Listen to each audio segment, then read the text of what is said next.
Buenos días, hermanos. Hoy 13 de enero la Iglesia hace memoria de San Hilario de Poitiers, obispo y doctor de la Iglesia. San Hilario de Poitiers ha sido sin duda uno de los grandes padres de la Iglesia de Occidente y una de las figuras episcopales más importantes del siglo IV. En la polémica con los arrianos, que consideraban a Jesús, Hijo de Dios, como una excelente criatura humana, pero solo humana, nunca divina, Hilario dedicó toda su vida a defender la fe en la divinidad de Jesucristo, Hijo de Dios y Dios Padre que lo engendró desde toda la eternidad.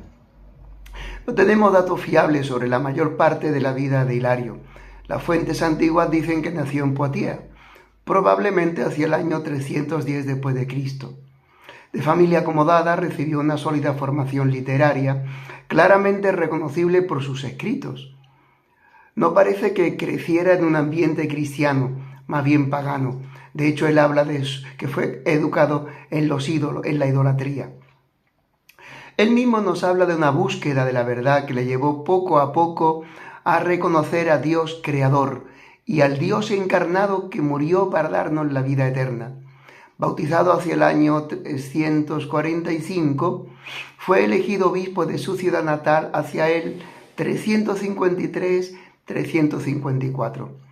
En los años siguientes, Hilario escribió su primera obra, el comentario al Evangelio de San Mateo. Se trata del comentario en latín más antiguo que se conserva sobre este Evangelio. En el año 356, Hilario participó como obispo en el sínodo de Béziers, en el sur de Francia, el sínodo de los falsos apóstoles, como él mismo lo definió, ya que la asamblea estaba bajo el control de los obispos filoarrianos, que negaban la divinidad de Jesucristo. Esos falsos apóstoles pidieron al emperador Constancio que condenara al obispo de Poitiers al exilio. Así, en el verano del 356, Hilario se ve obligado a abandonar Galia e ir a Frigia. Desterrado a Frigia, en la actual Turquía, Hilario se encontró en contacto con un ambiente religioso dominado totalmente por el arrianismo. También aquí su preocupación de pastor le impulsó a trabajar con ahínco por restablecer la unidad de la Iglesia sobre la base de la recta fe formulada en el Concilio de Nicea, 325.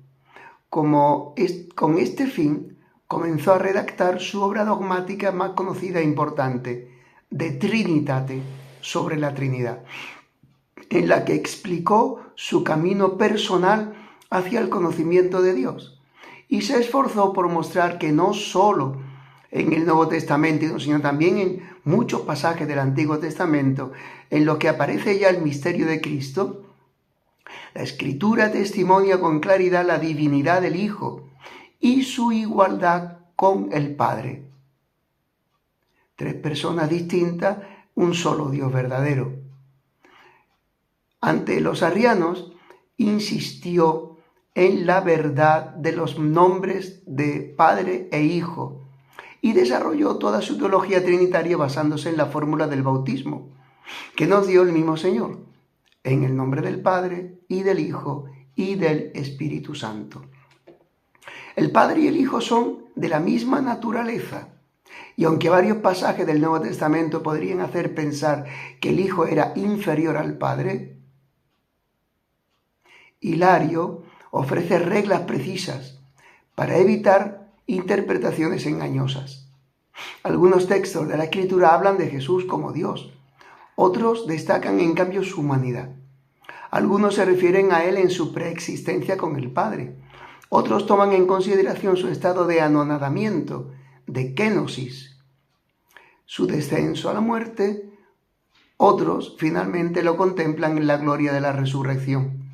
En los años de su exilio, Hilario también escribió el libro de los sínodos, en el que para sus hermanos obispos de las Galias reprodujo confesiones de fe y las comentó, así como otros documentos de los sínodos que se reunieron en Oriente hacia mediados del siglo IV. Siempre firme en su oposición a los arrianos radicales, San Hilario mostró un espíritu conciliador con aquellos que aceptaban confesar que el Hijo era esencialmente similar al Padre, tratando, por supuesto, de conducirlos a la verdadera fe, según la cual no hay solo semejanza, sino una verdadera igualdad del Padre y del Hijo en la divinidad. También esto me parece característico, el espíritu de reconciliación que trata de comprender a quienes aún no han llegado y los ayuda con gran inteligencia teológica a alcanzar la fe plena en la verdadera divinidad del Señor Jesucristo. En el año 360 o 361, Hilario pudo finalmente regresar a su patria desde el exilio y reanudó inmediatamente la actividad pastoral en su iglesia, pero la influencia de su magisterio se extendió de hecho mucho más allá de sus fronteras. Un sínodo celebrado en París en el año 360 o 61 tomó prestado el lenguaje del Concilio de Nicea. Varios autores antiguos creen que este giro antiarriano del episcopado galo se debió en gran parte a la fortaleza y docilidad del obispo de Poitiers. Ese era precisamente su don, combinar la fuerza en la fe con la docilidad en las relaciones interpersonales. En los últimos años de su vida compuso también los tratados sobre los salmos, un comentario a 58 salmos, interpretados según el principio subrayado en la introducción de la obra. Es indudable que todo lo que se dice en los salmos debe entenderse según el anuncio evangélico. Nosotros diríamos, todos los salmos hablan de Cristo.